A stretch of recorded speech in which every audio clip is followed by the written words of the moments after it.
बिस्मिल्लाहिर्रहमानिर्रहीम, अस्सलाम वालेकुम। सो प्रीवियस लेक्चर हमने डिस्कशन की थी कि what is static route and how we can configure static route. And मैंने आपको प्रीवियस लेक्चर्स में ये भी बताया था कि हम राउटिंग दो तरीके से कर सकते हैं। जो नंबर वन मेथड है वो है स्टैटिक राउटिंग, जो कि हमने प्रीवियस लेक्चर में परफॉर्म करके दिखाया था। आपको दो लैब्स करवाई थी एंड उन दो लैब्स में मैंने आपको स्टैटिक राउट कॉन्फ़िगर करके दिखाया था। एंड जो सेकंड मेथड था हमारे पास dynamic routing protocol. Dynamic routing protocols में क्या होता है, जो एडमिनिस्ट्रेटिव ओवरहेड्स है ना वो बहुत ज्यादा कम हो जाता है, जबकि स्टैटिक के केस में ऐसे नहीं होता। स्टैटिक राउटिंग के केस में जो एडमिनिस्ट्रेटिव का ओवरहेड है वो बहुत ज्यादा हो जाता है, लेकिन स्टैटिक राउटिंग का एक ये भी फायदा है कि जो राउटर का ओवरहेड है वो बहुत कम होता है अगेंस्ट इसके कि डायनेमिक राउटिंग प्रोटोकॉल में अगर राउटर का ओवरहेड देखे वो स्टैटिक की निस्बत बहुत ज्यादा होता है। ठीक है, तो डायनेमिक में हम तीन प्रोटोकॉल्स पढ़ेंगे। एक हम पढ़ेंगे रिप राउटिंग इंफॉर्मेशन प्रोटोकॉल, एक हम पढ़ेंगे OSPF open shortest path first, and एक हम पढ़ेंगे EIGRP enhanced interior gateway routing protocol. So आज की जो हमारी डिस्कशन है वो रिप के ऊपर है, राउटिंग इंफॉर्मेशन प्रोटोकॉल। अभी मैंने इसके 4 पॉइंट्स लिखे हैं, लेकिन मैं सोचा कि एक एक पॉइंट आपके साथ डिस्कस करूंगा और साथ साथ मैं लिखूंगा। आज के लेक्चर में हम पढ़ेंगे थ्योरी और नेक्स्ट लेक्चर में इसकी हम करेंगे lab. So it is dynamic routing protocol. ये तो आपको पता लग गया कि डायनेमिक राउटिंग प्रोटोकॉल है। डायनेमिक राउटिंग प्रोटोकॉल में क्या होता है कि ये एडमिनिस्ट्रेटर खुद डिसाइड नहीं करता कि ये राउट यहाँ से जाएगा, ये ट्रैफिक किस राउट से जाएगी, ये ट्रैफिक किस राउट से जाएगी। ऑल दो नेटवर्क एडमिनिस्ट्रेटर कर लेते हैं, मैट्रिक कैलकुलेशन अपनी मर्जी की कर लेते हैं, जिसकी वजह से वो डिसाइड कर देते हैं कि ये ट्रैफिक किस राउट से जाएगी, ये ट्रैफिक किस राउट से जाएगी, but that's a separate thing. ठीक है, स्टैटिक राउटिंग में क्या था कि एडमिनिस्ट्रेटर खुद सिलेक्ट कर रहा था कि अगर तुमने 10.0.0.0 वाले नेटवर्क पे जाना है तो तुम अपनी सारी की सारी ट्रैफिक राउटर 2 के फास्ट इथरनेट 0/0 पे भेज दो। ठीक है, ये स्टैटिक था, ये मैनुअल वर्क था। डायनेमिक में क्या होता है, राउटर से एक दूसरे को खुद बता रहे होते हैं ये राउट मेरे पास है, ये राउट मेरे पास है, ये राउट मेरे पास है। फिर उसके एल्गोरिथम में मैट्रिक कैलकुलेशन की बेस पे डिसाइड हो जाता है कि कौन सी ट्रैफिक किस इंटरफेस से जाएगी। अभी मैं आपको बताता हूँ। सो सेकंड पॉइंट क्या कहता है, it is a distance vector routing protocol. Distance vector routing protocol क्या, अभी आपको एक एग्जांपल से समझाता हूँ। पेंट ब्रश में अगर आऊँ, आपके सामने एक टोपोलॉजी नजर आ रही है जहां एक सोर्स राउटर है, एक डेस्टिनेशन राउटर है। उसके पास डेस्टिनेशन तक जाने के दो रास्ते हैं, या तो वो ऊपर से चले जाए, लेट से सोर्स से R1, R1 से R2, R2 से डेस्टिनेशन, या तो वो नीचे से चले जाए, सोर्स से R3, R4, R5 and destination. RIP का एल्गोरिथम क्या कहता है, रिप का एल्गोरिथम कहता है मैं एक डिस्टेंस वेक्टर राउटिंग प्रोटोकॉल हूं। इसका मतलब मैं जहां मुझे नंबर ऑफ होप काउंट्स, अभी इसको ऐसे समझ ले, जहां मुझे नंबर ऑफ राउटर्स कम मिलेंगे मैं वो पाथ सेलेक्ट कर लूंगा। अभी आप सोच रहे होंगे यार ऊपर वाला लिंक तो 10 Mbps का है, नीचे वाले जो है 10 gigs के लिंक है, तो ट्रैफिक तो नीचे से जानी चाहिए, फास्टली जाएगी। लेकिन रिप कहता है मुझे इस चीज की समझ नहीं आती, मैं लिंक की बेस के ऊपर अपनी मैट्रिक कैलकुलेशन नहीं करता। मैं किस बेस पे करता हूँ, मैं number of hope counts base पे करता हूँ। अगर मैं ट्रैफिक ऊपर से फॉरवर्ड करूंगा, मुझे डेस्टिनेशन तक पहुंचने के लिए मुझे 2 होप्स मिलेंगे। ठीक है, आप देख सकते हैं कि अगर ऊपर से जा रहा है तो इसको जो टोटल नंबर ऑफ होप्स मिल रहे हैं वो 2 मिल रहे हैं। लेकिन अगर ये नीचे से जाता है, ऐसे R3, R4 एंड R5, सो इसको इस केस में 3 राउट्स मिल रहे हैं, ये इसको 3 राउट्स मिल रहे हैं। सो अब ट्रैफिक कहां से जाएगी, आप सबको पता है कि रिप एक डिस्टेंस वेक्टर राउटिंग प्रोटोकॉल है। सो जो रिप है वो लिंक्स की बेस के ऊपर कैलकुलेशन नहीं करता, वो नंबर ऑफ होप्स काउंट की बेस पे कैलकुलेशन करता है। सो इसका मतलब है ट्रैफिक हमेशा और हमेशा ऊपर से जाएगी। और जब आप इसकी मैट्रिक कैलकुलेशन देखेंगे, इसकी मैट्रिक कैलकुलेशन की जो वैल्यू होगी वो 2 होगी, क्योंकि डेस्टिनेशन तक पहुंचने के लिए इसको रास्ते में सिर्फ और सिर्फ 2 राउट्स का सामना करना पड़ा है। सो अब आपको पता लग गया कि what is distance vector routing protocol. जो थर्ड पॉइंट है ये बहुत इंपॉर्टेंट पॉइंट है, जब मैं आपको लैब करवाऊंगा तब आपको मैं दिखाऊंगा भी कि जो रिप है वो यूडीपी की पोर्ट नंबर 520 के ऊपर वर्क करता है, works on UDP port number 520। अब इसके बात करते हैं इसके वर्जन की, रिप के कितने वर्जन है। सो रिप के 2 वर्जन हैं, एक है रिप वर्जन 1, एक है रिप का वर्जन 2। जो रिप का वर्जन 1 है ये क्लास 2 को सपोर्ट करता है। लेट से आपके पास आईपी एड्रेसेस है, आपने सबनेटिंग नहीं की हुई, लेट से 10.0.0/8 नोट /9 करेंगे, क्लास लेस हो जाएगी। या आपके पास है 192.168.2.0/24 एग्जैक्टली, ये भी क्लासफुल है, ये क्लासलेस नहीं है। तो अगर आपके पास ऐसे नेटवर्क स्कीम है तो आप रिप का वर्जन 1 यूज कर सकते हैं। लेकिन अगर आपके पास कुछ ऐसा आईपी एड्रेसेस है 10.0.0/16, ठीक है, तो ये एक रिप का वर्जन 2 है जो कि क्लासलेस को सपोर्ट करेगा। हम तब रिप का वर्जन 2 यूज करेंगे जो कि क्लासलेस को सपोर्ट करता है। लेकिन इन दोनों में इतना फर्क काफी नहीं है, मैं आपको और फर्क कुछ बताना चाहता हूँ। पेंट ब्रश में मैं आता हूँ और आपको कुछ एग्जांपल्स देता हूँ। इसको मैं डिलीट कर देता हूँ एंड यहाँ से कुछ राउटर्स ले लेता हूँ। लेट्स से ये मेरे पास एक राउटर है, ये राउटर है, ये राउटर है। सॉरी, कुछ राउटर्स बड़े छोटे बने, लेकिन खैर हमें समझना है। ओके, ये वाला R1 इससे R2 से कनेक्ट है, ये इससे कनेक्ट है और ये इससे कनेक्ट है। एंड इमेजिन करें कि हमारे पास राउटिंग प्रोटोकॉल चल रहा है रिप, रिप इस राउटर पे जा रहा है और हमारे पास किस राउटर पे जा रहा है, इस राउटर पे जा रहा है और इस राउटर पे जा रहा है। ठीक है, इस राउटर के ऊपर हमने रिप अभी कॉन्फ़िगर नहीं किया हुआ। आप सबको पता होना चाहिए कि एक्चुअल में अब रिप वर्क कैसे करेगा। लेकिन इससे पहले मैं आपको कुछ और भी दिखाना चाहूंगा कि इन रिप्स के वर्जन करने से पहले मैं आपको क्या बताना चाह रहा हूँ। लेट्स से वन नोट पे मैं आता हूँ, आपको वहां बताता हूँ।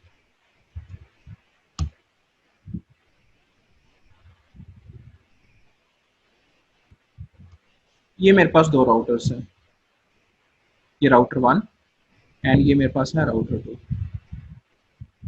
और ये आपस में कनेक्टेड है। यहाँ जो नेटवर्क चल रहा है वो चल रहा है 10.0.0.0/8 एंड यहाँ जो नेटवर्क चल रहा है वो चल रहा है 192.168.1.0 एंड यहाँ जो नेटवर्क चल रहा है, यहाँ जो नेटवर्क चल रहा है वो है 192.168.2.0। अब होगा क्या, ये मेरे पास R1 है और ये मेरे पास R2 है। अब जब आप रिप चला देंगे, सबसे पहले R1 क्या करेगा, इसके पास जो दो नेटवर्क्स है, इस इंटरफेस पे जो नेटवर्क एड्रेस है और इस इंटरफेस पे जो नेटवर्क एड्रेस है, एक इंटरफेस पे नेटवर्क एड्रेस 10.0 है और एक पे एड्रेस है 192.168.1.0। ये दोनों राउट्स या दोनों नेटवर्क्स उठा के R2 को फेंक देगा। ठीक है, अब R2 के पास कौन कौन से नेटवर्क आ गए, एक आ गए 10.0 वाला जो इसके पास अपना था और एक था 2.0 वाला जो इसके पास अपने थे, और जो R1 से रिसीव हुए हैं वो है 10.0 और है 1.0। अब क्या होगा, अब इनका यूनियन निकलेगा। जब यूनियन निकलेगा, जब आप छोटी क्लासेस में थे आप कॉन्सेप्ट पढ़ते थे यूनियन और इंटरसेक्शन का, तो अब क्या होगा, जो सेम राउट्स होंगे उनको एक बार लिखा जाएगा और ये दोनों सेम नहीं है, इनमें कोई कॉमन चीज नहीं है, ये वैसे लिखा जाएंगे। अब R2 के जो राउटिंग टेबल की एंट्री बनेगी वो ये होगी, एक 10.0, एक बनेगी 2.0 और एक बनेगी 1.0। सो इसका राउटिंग टेबल कंप्लीट हो जाएगा। लेकिन ये बता कैसे रहा है, ये R1 R2 को जो राउट्स बता रहा है ये बता कैसे रहा है। सो रिप में एक टाइमर होता है, अपडेट का टाइमर। ठीक है, अपडेट का टाइमर जो कि हर 30 सेकंड के बाद अपने नेटवर्क्स R2 को बताएगा। ठीक है, हर 30 सेकंड के बाद R1 R2 को बताएगा मेरे पास ये राउट्स हैं, हर 30 सेकंड बाद R1 R2 को बताएगा मेरे पास ये वाले राउट्स हैं। ठीक है, तो हर 30 सेकंड बाद बता रहा है। अब रिप का वर्जन 1 और वर्जन 2 में क्या फर्क, जो रिप का वर्जन 1 है वो अपडेट सेंड करता है via broadcast.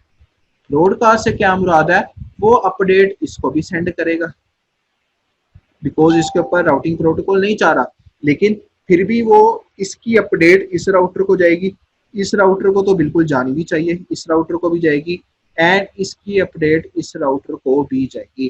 For no reason ये राउटर बिकॉज रिप रन नहीं कर रहा, फिर भी इसको रिप की अपडेट रिसीव करनी पड़ रही है। उससे नुकसान क्या हो रहा है कि जो राउटर का साइक्लिंग प्रोसेस है, इसकी जो सीपीयू यूटिलाइजेशन है वो इंक्रीज हो रही है।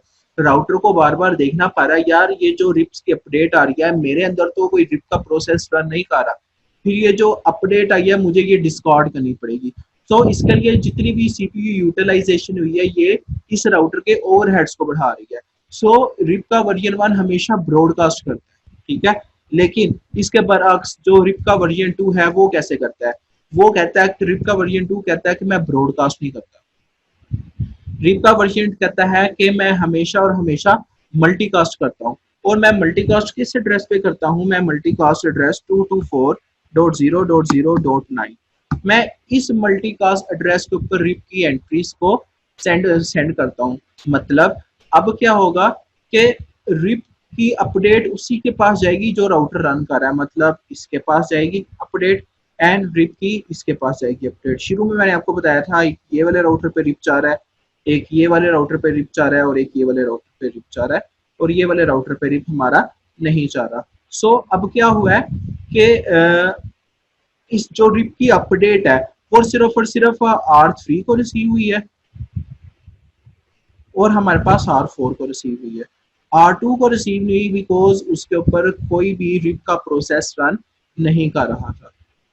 तो इसी तरह R1 ने अपनी अपडेट सेंड कर दी R3 को और R4 को वाया मल्टीकास्ट एड्रेस, जो कि एड्रेस होता है हमारे पास 224.0.0.9।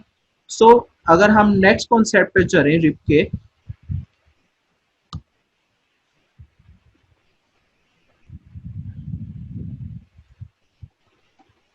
रिप का जो हमारा नेक्स्ट कॉन्सेप्ट है कि क्या है, RIP metric calculation is hop count.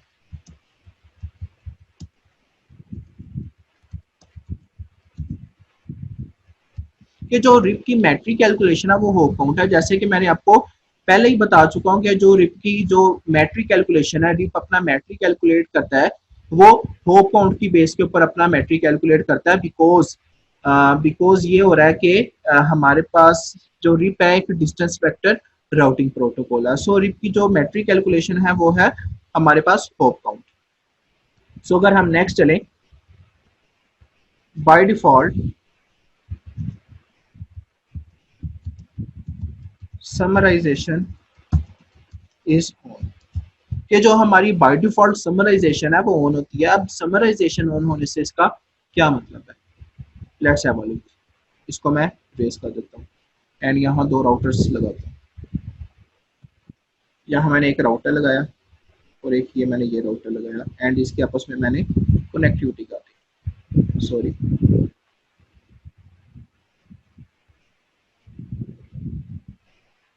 और ये मैंने इसके आपस में कनेक्टिविटी कर दी। सपोज करें यहाँ हमारे पास जो नेटवर्क चल रहा है वो चल रहा है 10.0.0.0/8। ये ऐसा करें, यहाँ जो हमारे पास नेटवर्क चल रहा है वो चल रहा है 192.168.10.0/24, ठीक है। एंड जो यहाँ हमारे पास नेटवर्क चल रहे हैं, अगर मैं इस नेटवर्क की बात करूँ, यहाँ हमारे पास पूरा का पूरा लैन का नेटवर्क है। यहाँ जो हमारे पास नेटवर्क चल रहे हैं वो चल रहे हैं 10.0.0.0, चले ऐसे ही कर ले 10.0.0/24 मेरे पास एक सबनेटेड आईपी है, ठीक है। एंड अगर इस साइड पे मैं बात करूं, इस साइड के ऊपर भी मेरी एक लैन है, वहां जो हमारे पास नेटवर्क चल रहा है वो चल रहा है 20.0.0.0 पर। ये नेटवर्क और ये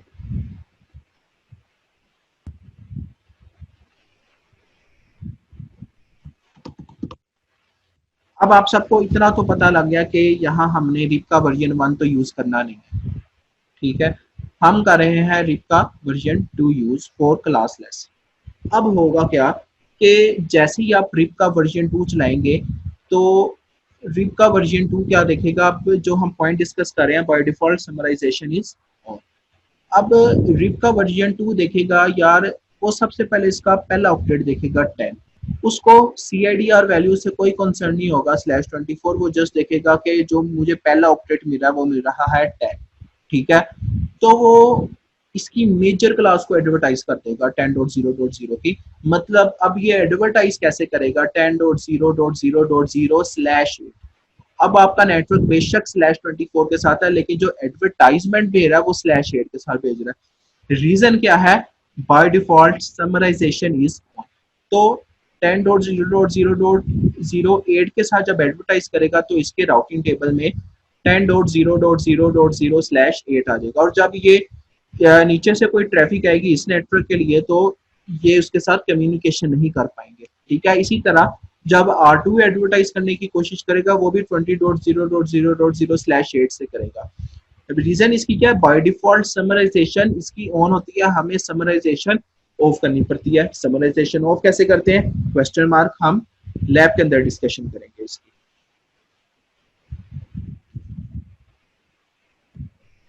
अब जो नेक्स्ट कॉन्सेप्ट आता है रीप के अंदर वो स्प्लिट होराइजंस का आता है। स्प्लिट होराइजन क्या करता है? ये लूप्स को अवॉइड करता है। लूप्स अवॉइड, ठीक है, ये लूप्स को अवॉइड करता है। जैसे कि आप सबको पता है, अगर आपने पहले CCNA पढ़ा हुआ है, जो पुराना CCNA था 200-125, स्विचिंग अंदर आपने एक टॉपिक पढ़ा होगा STP, स्पैनिंग ट्री प्रोटोकॉल।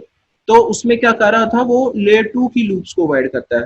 क्या लेयर 3 की लूप्स को अवॉइड करने के लिए हम जो एक टर्म यूज करते हैं उस टर्म को बोलते हैं स्प्लिट होराइजंस। स्प्लिट होराइजंस क्या कहता है? इसी एग्जांपल के जरिए आपको ये मैं समझा सकता हूँ। अगर इस राउटर ने एडवर्टाइज किया है 20.0.0.0/24, लेट से आपने समराइजेशन ऑफ कर दिया है, तो 20.0.0/24 जब अपने इस इंटरफेस से एडवर्टाइज करेगा, लेट से कि जो इसका ये वाला इंटरफेस है ये है फास्ट इथरनेट 0/0 0/1 चले, और जो इसका इंटरफेस है वो है फास्ट इथरनेट 0/0। तो जब R2 अपने फास्ट इथरनेट 0/1 से 20.0.0.0/24 को एडवर्टाइज करेगा R1 को, सो R2 जो होगा वो इस इंटरफेस से मतलब फास्ट इथरनेट 0/1 से कभी भी 20.0.0.0/24 के लिए कोई भी अपडेट रिसीव नहीं करेगा। बिकॉज R2 कहेगा यार 20.0.0.0/22/24 तो मेरे पास है, तो मुझे इसकी अपडेट किसी और रास्ते से क्यों आ रही है? ये एक लूप बन रहा है। ठीक है, तो स्प्लिट प्राइजेस का कॉन्सेप्ट क्या कहता है कि अगर किसी राउटर ने अपने इंटरफेस के ऊपर एक नेटवर्क एडवर्टाइज किया लेट से 20.0.0.0/24, तो वो राउटर उसी इंटरफेस के ऊपर उस नेटवर्क की अपडेट रिसीव नहीं कर सकता। अगर नहीं कर सकेगा तो इसका मतलब हमारा जो लूप्स था वो अब लूप्स नहीं बल्कि हमने सॉरी हमने लूप्स को अवॉइड कर लिया। तो एक स्प्लिट होराइजंस का जो कॉन्सेप्ट है वो लूप से बचने के लिए। ये क्या था कि हम रिप्स को डिस्कस किया अभी हमने। एक हमने डायनेमिक राउटिंग प्रोटोकॉल डिस्कस कर लिया, एक हमने distance vector routing protocol discuss कर लिया। ये देख लिया कि जो रिप है ये पोर्ट नंबर 520 पे वर्क करता है। 2 वर्जन होते हैं इसके, और जो इसका मैट्रिक वैल्यू है वो होप काउंट है, बाय डिफॉल्ट समराइजेशन ऑन है, और स्प्लिट होराइजंस का एक हमने कॉन्सेप्ट पढ़ा है। अगर हम इसका अगला पॉइंट डिस्कस करें रिप का, अगला पॉइंट जो है maximum hop count of RIP is 50। RIP की एक लिमिटेशन है कि 15 राउटर से ज्यादा काम ही नहीं करेगा। लेट से अगर इसके रास्ते में सोर्स से डेस्टिनेशन में जाने के लिए अगर 16 राउटर्स आ रहे हैं तो ये पहुंच नहीं पाएगा, बिकॉज ये मैक्सिमम होप काउंट है 15। लेकिन बहुत सारे इंस्ट्रक्टर्स क्या करते हैं, इसको यही समझते हैं कि 15 राउटर से ज्यादा ये चल नहीं सकता।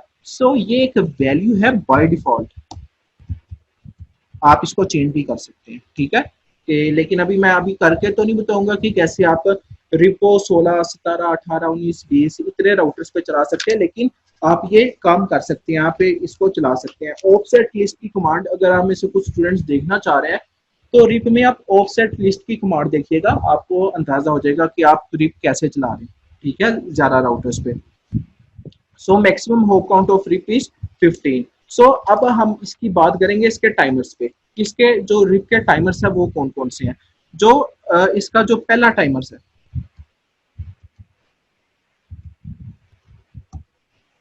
वो है अपडेट।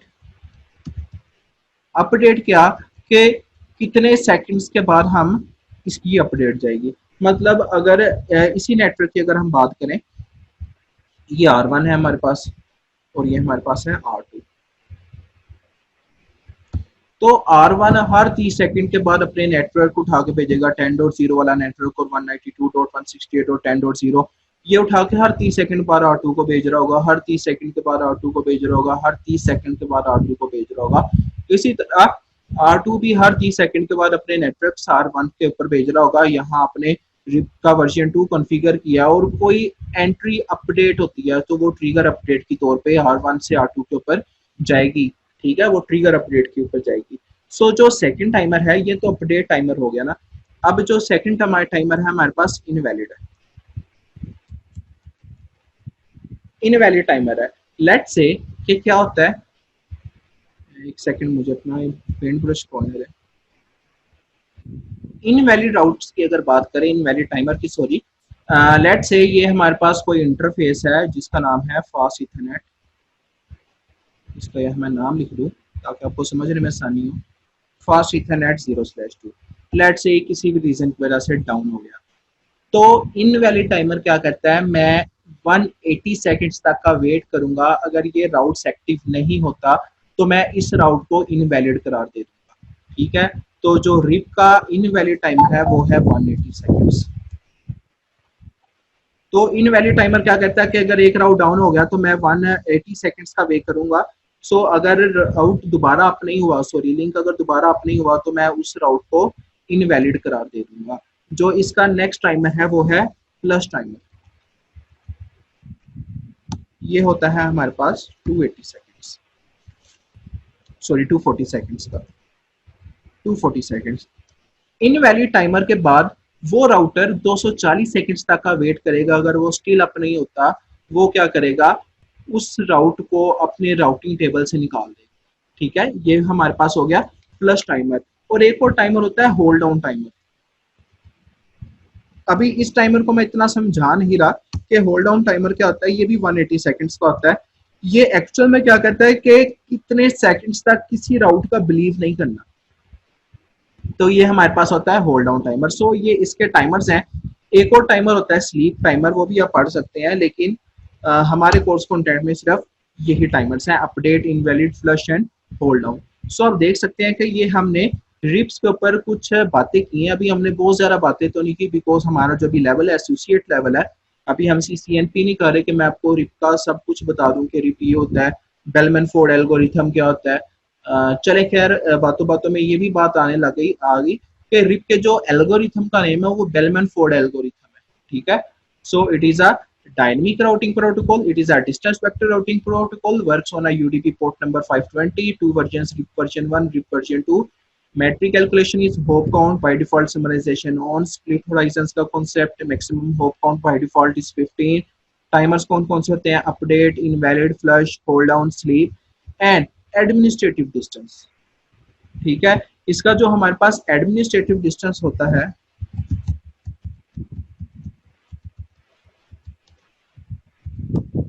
ये होता है सिस्को के केस में। ठीक है, अगर आप वेंडर टू वेंडर चेंज करेंगे तो रिप का एडमिनिस्ट्रेटिव डिस्टेंस चेंज होता रहेगा। ठीक है, तो अगर आपसे कोई भी इंटरव्यू में क्वेश्चन पूछ ले what is the administrative distance of RIP, आपने झट से ये नहीं कह देना सर 120 होता है।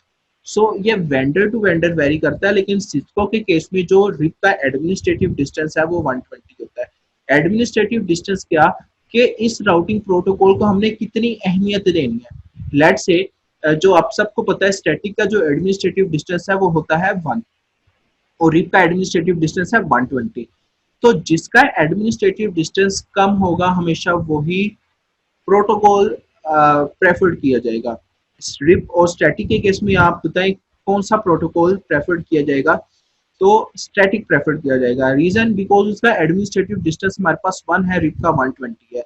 इसी तरह OSPF का भी एडमिनिस्ट्रेटिव डिस्टेंस है। जब हम OSPF पढ़ेंगे मैं आपको बताऊंगा। EIGRP का भी एडमिनिस्ट्रेटिव डिस्टेंस है, BGP का भी एडमिनिस्ट्रेटिव डिस्टेंस है, लेकिन जब ये बातें हम पढ़ेंगे मैं आपको तब बताऊंगा। सो आई थिंक CCNA लेवल में रिप इतना ही काफ़ी है। रिप को इतना ही डिटेल में कोई पढ़ाता नहीं है वैसे, लेकिन मैं चाह रहा था कि लैब से पहले एक बार ना इसकी थ्योरी हो जाए।